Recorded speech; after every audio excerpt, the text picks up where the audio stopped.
Hola, buenas noches, soy de la Universidad UTE. Hoy les voy a hablar sobre la fuerza de fricción. Mi nombre es Keila Estacio y este es el tema de análisis empírico. Bueno, la fricción es cuando las superficies de dos objetos se deslizan entre sí o tienden a hacerlo, actúan con una fuerza de fricción o rozamiento. Cuando aplicas una fuerza sobre un objeto, por lo general, una fuerza de fricción reduce la fuerza neta y la aceleración que resulta. En la imagen que tenemos en la izquierda, cuando nosotros aplicamos con la mano nuestra fuerza la fuerza en el ladrillo, va a ser igual a la del suelo. Pero si aplicamos otra fuerza, va a ser doble fuerza, doble aceleración. Si la fuerza es el doble y la masa es el doble, se produce la misma aceleración, no cambiaría en nada. La fricción se debe muchas veces a las irregularidades de las superficies que están en contacto mutuo, o sea, como nosotros aplicamos la mano en la fuerza del ladrillo, así mismo. En contacto mutuo, como la fuerza aplicamos al ladrillo, así mismo será la fuerza. Y depende muchas veces también de los materiales que se utilicen y de cómo se opriman entre sí. Estas superficies parecen muy lisas, tienen irregularidades un poquito microscópicas que estorban el movimiento. Ya, la dirección de la fuerza de fricción siempre es opuesta al movimiento, o sea, que si nosotros aplicamos el movimiento en el ladrillo, la fricción siempre será opuesta al movimiento que estamos aplicando en el ladrillo. Cuando un objeto se desliza de bajada, Cuando el objeto se desliza de bajada por un plano inclinado, está sometido a una fricción dirigida de subida. O sea, el objeto se desliza hacia la derecha, está sometido a una fricción dirigida hacia la izquierda. En la imagen que tenemos en nuestro lado izquierdo, dice que la fricción resulta del mutuo contacto entre las irregularidades de la superficie de los objetos que se deslizan. Las superficies muchas veces pueden ser lisas, inclinadas, incluso las superficies lisas observan una escala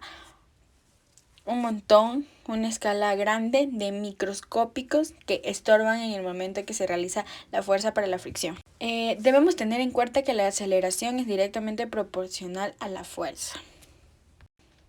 Como podemos ver en nuestra imagen, hay un hombre empujando una caja. Esto quiere decir que el empuje o la fuerza que uno le aplique a la caja siempre será opuesta al movimiento. Por eso decimos que si uno empuja la caja hacia la derecha, la fricción actuará hacia la izquierda.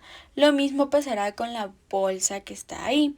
Pero esta sí, cuando el saco cae, la fricción con el aire actúa hacia arriba y la fuerza está actuando hacia abajo. Ya, muchos físicos ingenieros distinguen entre la fricción estática y la fricción de deslizamiento. ¿Por qué? Porque para ciertas superficies la fricción estática es un poco mayor a la fricción de deslizamiento. Como por ejemplo, cuando uno empuja una caja, requiere más fuerza para que ésta sea movida de un lugar que para mantenerla deslizándose. También es interesante muchas veces que la fuerza de fricción no depende de la rapidez. Un ejemplo así súper corto, dice que un automóvil que se patina baja rapidez tiene aproximadamente la misma fricción que un automóvil cuando patina con alta rapidez. Otro punto también muy interesante de la fricción es que nos dice que no depende del área del contacto, ¿ya? La verdad, la fricción no se restringe a los sólidos que se deslizan entre sí, también se presentan en líquidos y gases que colectivamente se llaman fluidos. La fricción de fluidos ocurre cuando un objeto, aparte del fluido, a través del canal que se mueve. La fricción de los fluidos es un poco más rapidez a bajas. Una forma muy común de fricción de fluidos es algo que se mueve a través del aire. Es la resistencia del aire, también llamada resistencia aerodinámica. no nos cuenta la resistencia del aire cuando estamos caminando o trotando, pero sí la notamos al ir corriendo o con mayor rapidez, o cuando vamos en una bicicleta, en una moto, o cuando nos subimos a una montaña rusa. Dice que la resistencia del aire incrementa cuando aumenta la rapidez. Y eso por ese tema. Otro pequeño ejemplo que les puedo decir es que el saco que cae alcanzará una velocidad constante cuando la resistencia del aire se equilibra con el peso del mismo, como se puede ver en la imagen. La aceleración nos dice que un objeto no solo depende de las fuerzas aplicadas o de las fuerzas de fricción, sino también de la inercia del objeto, que la inercia del objeto es la cantidad de materia que hay en él. Para nosotros determinar la materia que hay, usamos el determinado masa, que viene de una noción intuitiva del peso.